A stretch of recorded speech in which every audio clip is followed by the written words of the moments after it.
तो गाइस देखें माशाल्लाह कितना ब्यूटीफुल सीन है। रूफ मस्जिद नबवी की छत का जो सीन है आपकी आंखों के सामने है, बिल्कुल लाइव मंजर है और फ्राइडे क्राउड आपकी आंखों के सामने है। अभी कुछ ही देर में खुतबा शुरू होगा और वो भी आपसे शेयर करेंगे इंशाल्लाह। और आपसे ये रिक्वेस्ट है कि वीडियो पे नए हैं तो वीडियो को लाइक करें, चैनल पे नए हैं तो चैनल को सब्सक्राइब। देखें माशाल्लाह कितना ज़्यादा रश है। मस्जिद नबवी नीचे से भी फुल है और ऊपर से भी माशाल्लाह, और साहात का तमाम तर एरिया जितना भी है मस्जिद नबवी का ये सारा फुल है। और धूप के होते हुए, धूप के बावजूद देखें माशाल्लाह किस तरह लोग धूप में बैठ के मस्जिद नबवी में जुम्मा की अदायगी के लिए कोशिश हैं माशाल्लाह। तो अल्लाह पाक से ये दुआ है कि अल्लाह पाक जितने भी ये लोग देख रहे हैं वीडियो, अल्लाह पाक उनको भी बार बार मदीना मुनव्वरा मक्का मुकर्रमा की सआदत और इनकी ज़ियारत इनको नसीब फरमाए। तो देखें माशाल्लाह मीनार आपकी आंखों के सामने है किस तरह, ये देखें माशाल्लाह कितना ब्यूटीफुल मीनार है मस्जिद नबवी का। और देखें माशाल्लाह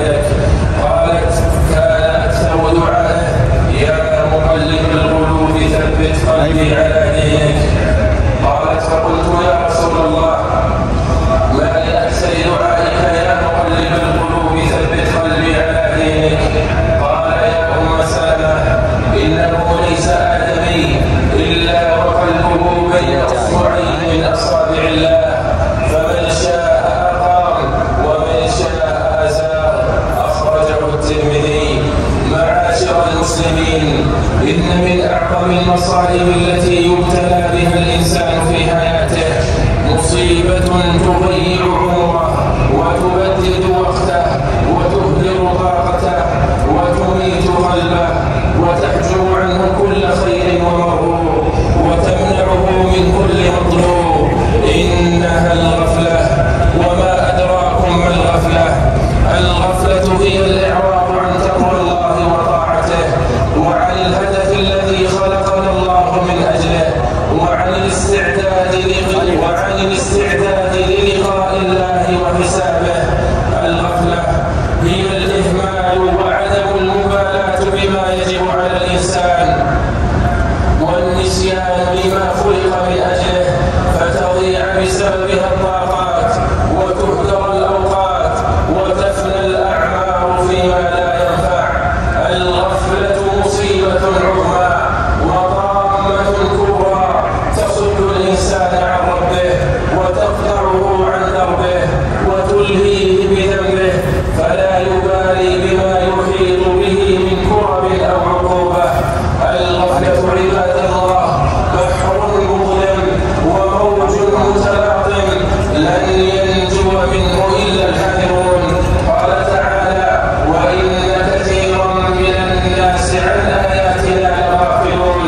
وقال: ولكن أكثر الناس لا يعلمون ظاهرا من الحياة الدنيا وهم عن الآخرة هم غافلون.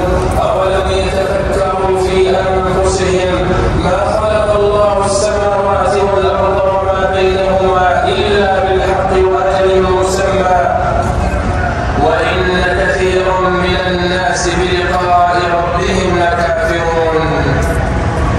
عباد الله، إن الشيطان قد يستدرج الإنسان بالغفلة فينتهي به إلى هاوية البعد عن الله، فمن التفريط في السنن والكسل عن المندوبات إلى ترك الواجبات، ومن الإدمان عن المكروهات إلى اقتحام المحرمات، ومن عدم المبالاة والاكتراث بصغائر الذنوب والسيئات إلى اقتراف الموبقات المهلكات.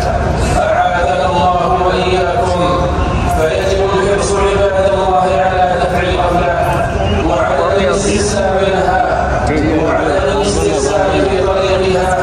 قال تعالى: واذكر في نفسك تضرعا وخيفة ودون الجهل من القول بالغدو والآصال ولا تكن من الغافلين. فأحيوا القلوب بذكر الله عباد الله صبر أيها الناس، صبر صبر. إن وساوس الشيطان أمر مقدر، والنسيان والتكاسل قد يصدر عن ضعف البشر، لكن المداومة على ذلك والاسترسال فعلى المؤمن إذا غشيته غفلة أن يبادر بالعودة إلى ربه، وأن يستغفر من ذنبه، وأن يستعيذ بالله من الشيطان ويدفع وساوسه ويوقظ قلبه من غفلته قبل أن يتمكن منه الشيطان. أعوذ بالله